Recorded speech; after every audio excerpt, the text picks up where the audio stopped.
Olá, tudo bem com vocês? Espero que sim. Hoje a nossa videoaula é da disciplina de Ciências e nós iremos revisar as características dos animais. E vamos iniciar a nossa aula com o momento de leitura de leite. Ouçam com bastante atenção. E vamos começar a nossa aula com o momento de leitura de leite. A história tem como título Amigos, texto e ilustrações de Helmi Heine.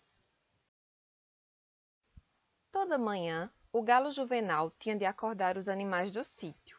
É claro que o rato Frederico e o porco Valdemar lhe davam uma mãozinha, pois amigos de verdade sempre ajudam um ao outro. Depois, eles pegavam a bicicleta atrás do celeiro e saíam pedalando pela manhã afora. Nenhum caminho pedregoso era obstáculo para eles. Nenhuma curva fechada atrapalhava seu passeio. Nenhuma poça d'água era funda a ponto de assustá-los. Eles paravam para descansar na beira da lagoa. Gostavam de pegar as pedras lisinhas e chatas do chão e apostar para ver quem acertava mais longe dentro do lago. Depois, brincavam de esconde-esconde até não poderem mais. Um dia, o rato Frederico descobriu um velho barco entre os juncos. Então, decidiram os três tornar-se piratas, pois amigos de verdade sempre fazem as coisas juntos. O rato Frederico ficou no leme, o galo Juvenal se fez de vela, e o porco Valdemar funcionava como rolha. Ele tapava os buracos do velho barco com seu corpo enorme. Então, lançaram-se à aventura. Em apenas um dia, já tinham dominado toda a lagoa. Mas a fome chegou e trouxe os piratas de volta à terra. Para comer o quê? Primeiro eles tentaram pescar, mas as iscas estavam um pouco nervosas e resmungavam tanto que espantavam os peixes. Então eles foram colher cerejas e dividiram as cerejas assim: uma cereja para o galo Juvenal, uma para o rato Frederico e duas para o porco Valdemar, que era o pirata mais faminto. O rato Frederico achou que assim estava direito, mas o galo Juvenal protestou. Por isso, acabou também ganhando alguns caroços. Quando acabaram de comer, o porco Valdemar precisou ir ao matinho, e os outros dois também. Logo, as sombras começaram a ficar cada vez mais compridas. E eles voltaram para casa. Atrás do galinheiro, perto do tonel onde se guardava a água da chuva, juraram amizade eterna e decidiram nunca mais se separar. Naquela noite, decidiram dormir juntos na casa do rato Frederico, mas o galo Juvenal ficou entalado.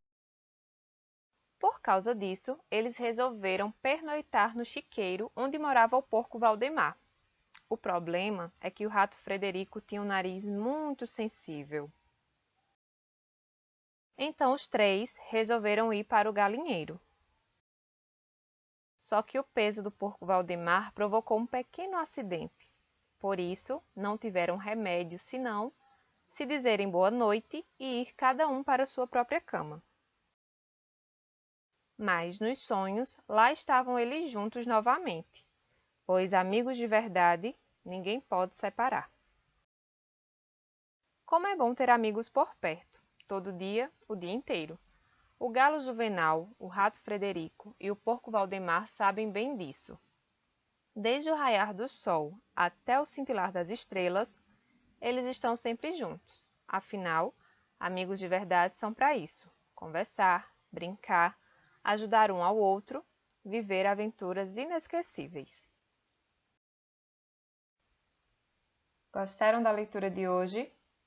Agora, iremos ver um pouco a respeito das características dos animais. E como vocês viram na história, há uma diversidade de animais com os mais diferentes habitats. Você já parou para pensar quantos animais você conhece, como eles são diferentes? Observem bem essa imagem. Como vocês podem ver, existem diferentes tipos de animais. Animais que voam, outros que vivem nas águas e outros ainda que andam na terra. Animais com antenas, animais com nadadeiras, animais com penas, animais sem nada disso. Existem animais imensos, mas também há animais bem pequeninos. São diversos animais e são as características que os tornam um diferente do outro. Os animais podem ser classificados de diferentes maneiras e organizados por grupos. Vamos ver algumas formas de fazer isto. Então, nós podemos classificar os animais pelo tamanho. Há animais bem grandes, como por exemplo, o elefante e a girafa. Há animais menores, como gato, cachorro, e há também aqueles animais bem minúsculos, como os insetos. Podemos classificar os animais também pela alimentação. Tem animais que só comem apenas carne ou se alimentam de outros animais, como por exemplo o leão. Há animais que só se alimentam de vegetais, de plantas, como por exemplo a vaca. E há animais que se alimentam dos dois tipos, tanto de carne como de plantas. Por exemplo, o urso. Outra forma também de classificar os animais, através das características, é pela cobertura do corpo. Há animais que têm o corpo coberto de pena, há animais que têm o corpo coberto de pelo, outros coberto de pele, também há outros com carapaça, e há ainda outros animais que têm o corpo coberto de escamas. Uma outra característica dos animais é referente ao ambiente em que eles vivem. Há animais que vivem na terra, outros nas águas e outros ainda no ar. Então, nós temos animais terrestres, aquáticos e aéreos. Então, há muitas formas de classificar os animais e hoje nós iremos ver uma delas, que é a classificação dos animais em dois grandes grupos: animais vertebrados e invertebrados. Animais vertebrados. Os animais vertebrados são aqueles que têm uma característica em comum. Todos possuem esqueleto com crânio e coluna vertebral que ajudam a sustentar o corpo. Então, existem animais vertebrados muito diferentes uns dos outros, como por exemplo, sapo, o golfinho, o cachorro, pássaros, a tartaruga. No grupo dos animais vertebrados, nós podemos encontrar 5 grupos, né? Podemos encontrar mais 5 classificações, que são os anfíbios, dos quais o sapo faz parte, o grupo dos peixes, o grupo dos mamíferos, das aves e dos répteis. Então, esses 5 grupos são classificações que encontramos no grupo dos animais vertebrados. Já os animais invertebrados são aqueles que não possuem nem crânio e nem coluna vertebral. Nesse grupo estão inclusos uma série de animais conhecidos, tais como borboletas, mosquitos, camarões e águas-vivas, além desses animais aqui. E essa semana, na aula do professor Rafael, nós estudamos o gênero textual conto, e nessa aula ele trouxe para a gente uma história como exemplo, que tem como título Miltopeia, a centopeia solidária, de Herbert de Souza Betinho e Chico Alencar. E nessa história há vários personagens, há vários animais. E agora a gente vai relembrar alguns momentos dessa história. Certo dia, a centopeia ia seguindo seu caminho quando encontrou uma arara que estava triste, pois tinham cortado a árvore onde ela vivia. Resistindo ao primeiro impulso de seguir adiante, fingindo que a coisa não era com ela, a centopeia, que já pensava e sonhava, convidou a vizinha para ir com ela para sua casa. E no meio do caminho, encontraram então um filhote de lobo-guará, órfão depois de uma queimada, e o convidaram para seguir com as duas. Quando estavam seguindo o caminho, encontraram outro animal, um tamanduá-bandeira, que estava apavorado com tantas caçadas. Os 4 concluíram que era preciso fazer alguma coisa. Afinal, o leão, que era o rei dos animais, há muito tempo não fazia coisa alguma para cuidar da floresta. Então eles decidiram começar a reunir os animais, primeiro em pequenos grupos, depois em encontros maiores. Na reunião dos insetos, chegou-se à conclusão de que a primeira coisa a fazer seria prestar atenção a tudo o que se passava ao seu redor. Quantos bichos estavam desaparecendo, quantas espécies seguiam crescendo, quantas tocas estavam em estado precário. E, em seguida, os animais, em pequenos grupos de trabalho, organizaram-se para ajudar uns aos outros e assim apagar qualquer incêndio.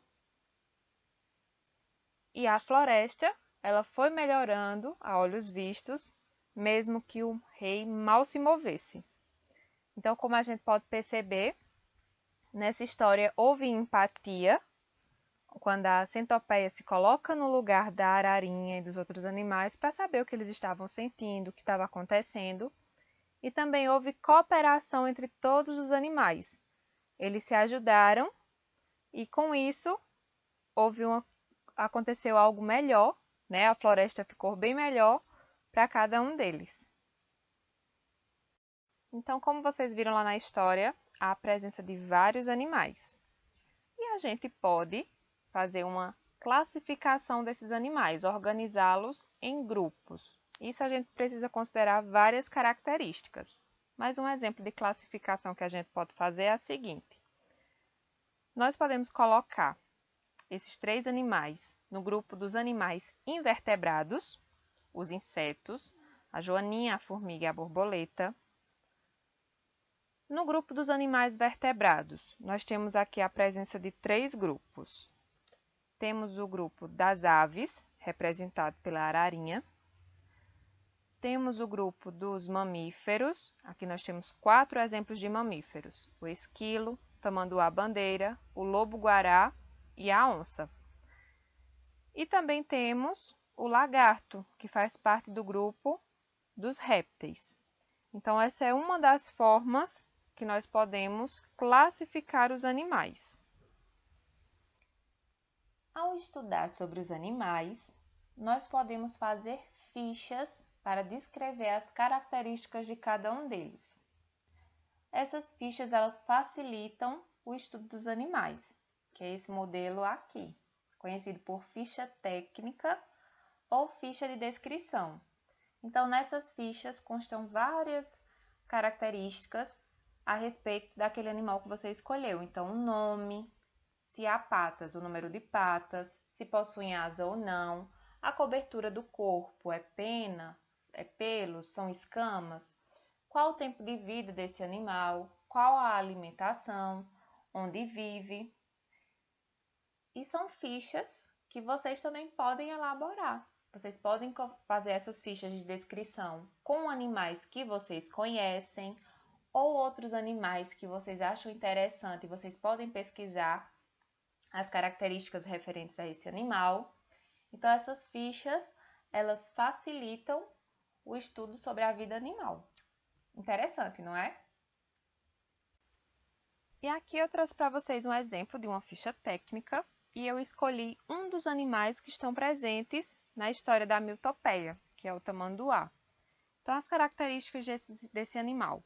O nome, tamanduá-bandeira, faz parte do grupo dos mamíferos. Tamanho, até 120 centímetros, mais 90 centímetros para a cauda.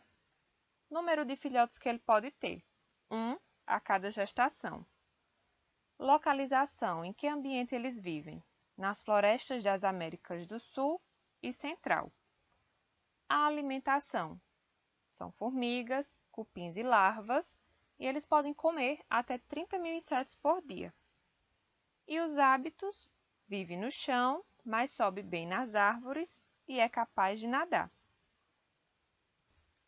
E agora, chegando ao final de mais uma aula, a hora da atividade, fiquem bem atentos às explicações do seu professor ou da sua professora lá no grupo da turma. Um cheiro e até a próxima aula!